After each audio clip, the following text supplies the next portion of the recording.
Yung umuwi ka sa Pilipinas para magbakasyon at para makapagpahinga pagkatapos ng 2 taong pagtatrabaho sa ibang bansa.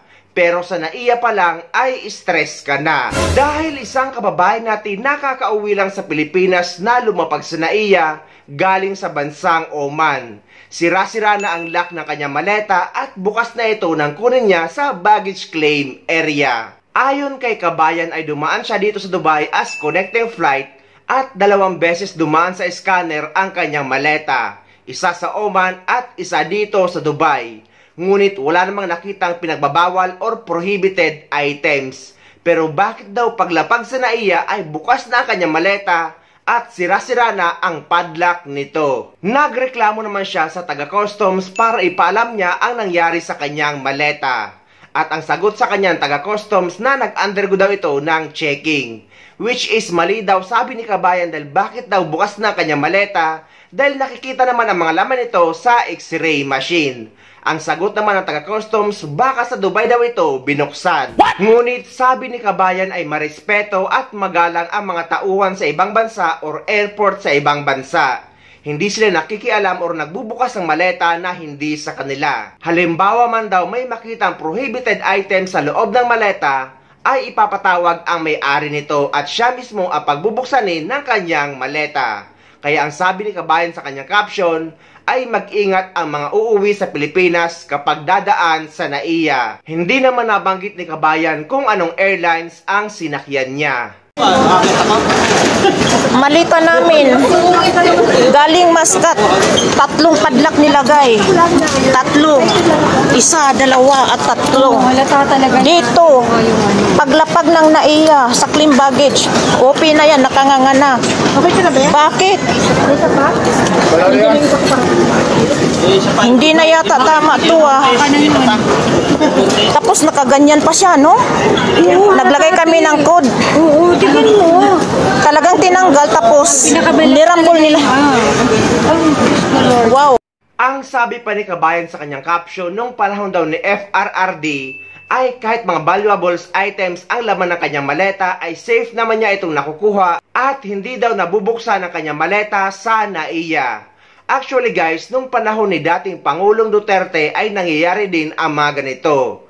Pero ang pagkakaiba lang ay pinapatawag niya kung sino man ang gumawa nito at hinaharap sa media at kinakasuhan talaga.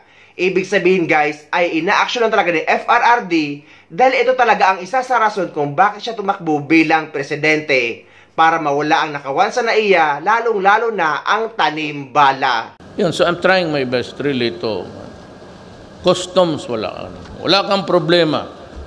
Magdating ka, lalo na yung mga mahirap, ayaw kong kasi ang mahirap, nasabi ko sa custom, kung hindi naman yan drug career, wag mo nang pakialaman. Kasi kung mag-smuggle yan, mahihirap lang yan. Nagtatrabaho nga sa labas para tapos pagdating dyan, buksan mo, kunin mo pa yung pera. Ilan naman ama? Maya-maya kaming mga opisyal, pagdaan namin, Mayor, sige Mayor, putang ina, 1 train ng bagahe namin. Lusot ka. Yung mahirap, tapos ko na ng... Kaya na presidente ako, sabi ko, no more para sa mali. At pag nagdaglag ka ng bala, sigurado yung hindi 45, malaki yan. Malaki yan. Ipalunok ko sa iyo yan. Kaya kung magdagdag ka ng bala dyan, gawin mo yung 22 para paglunok mo, kaya mong ilabas sa tiyan mo. Marami akong para sa mga mahirap. You know, up to this day. Hindi ako nagyayabang, ha? Sinasabi ko lang ang mga pangako ko. Kayong nasa NAIA, pag may tanim pa dyan, lahat kayo alis.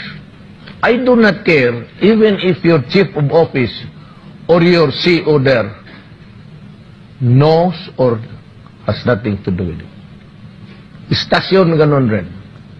Kung ang chief of police, hindi niya kontrolado ang police niya at may police niya naglalaro, out sila lahat.